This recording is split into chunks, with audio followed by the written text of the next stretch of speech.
What is the biggest thing a narcissist fears from a former supply? We're going to break that down in this video.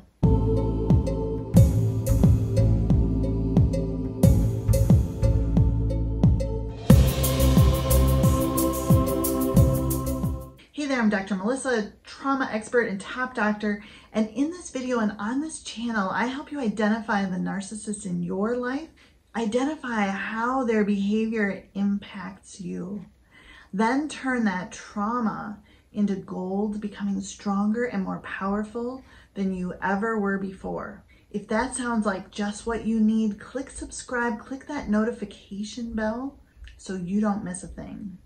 Okay, so what is the biggest thing a narcissist fears from a former supply, a former partner, a former best friend, a former employee or coworker, someone that they used as their target? The biggest thing that the narcissist fears is exposure.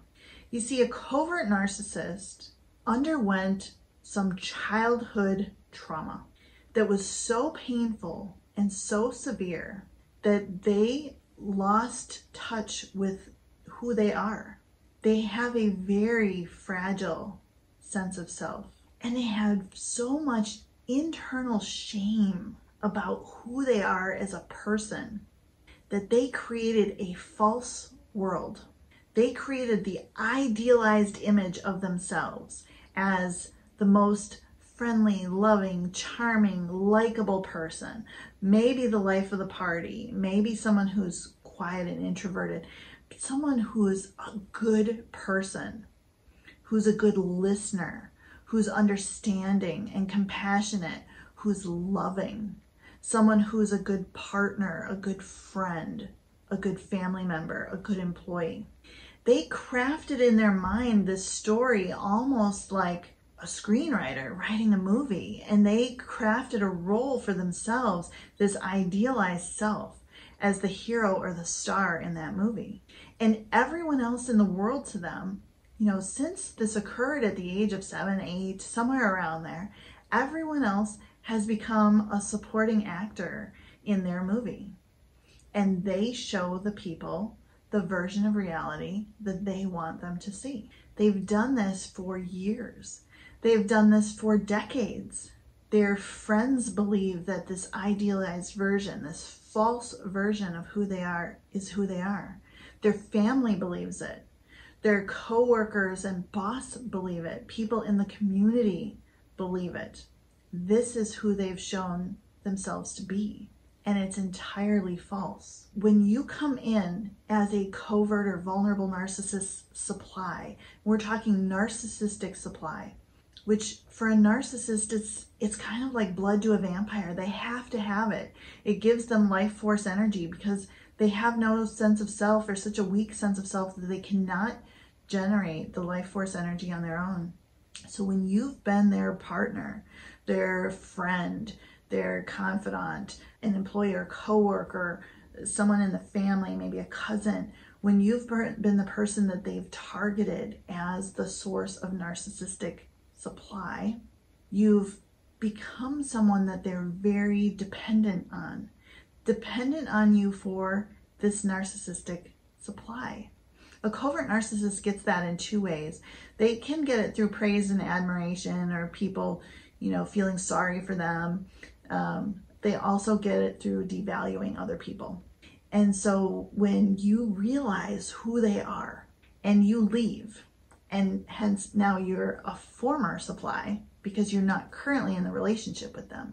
Maybe you've gone no contact, maybe you just, have really kind of shut them out, or you have really strong boundaries, but you're not in a relationship with them anymore.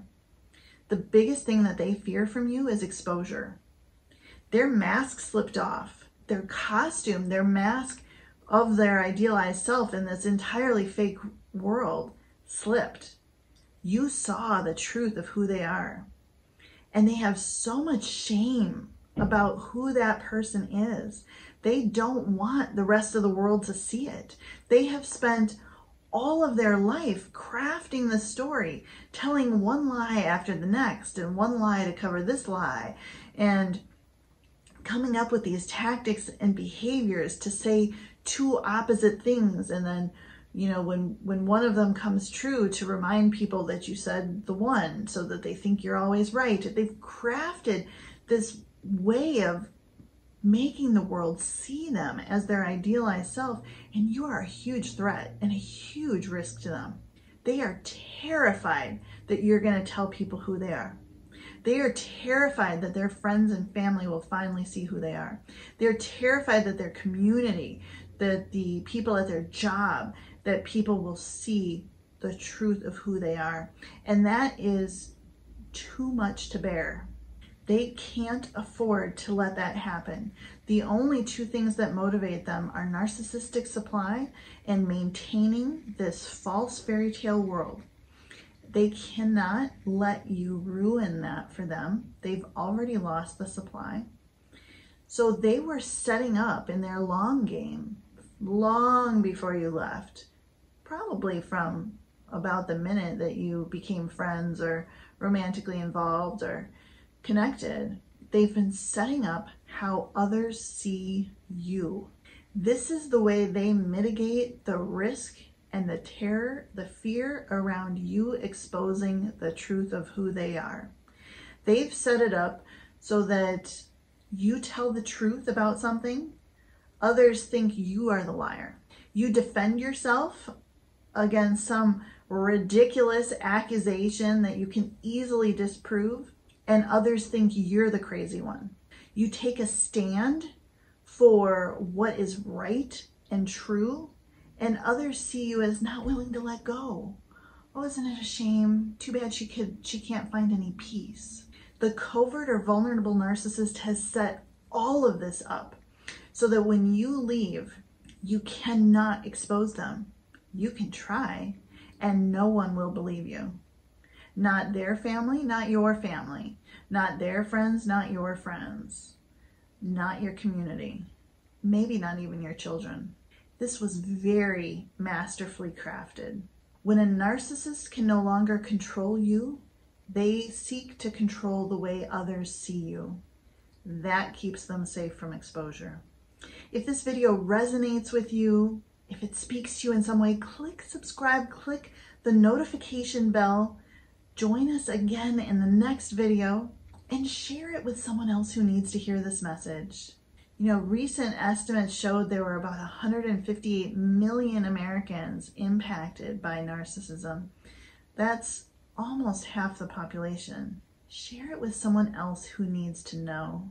And if you know that you are a current or a former victim of narcissistic abuse, if you want to be sure that you've completed your healing so you don't attract this back into your life again, download my free guide to see where you're at on the 5 steps.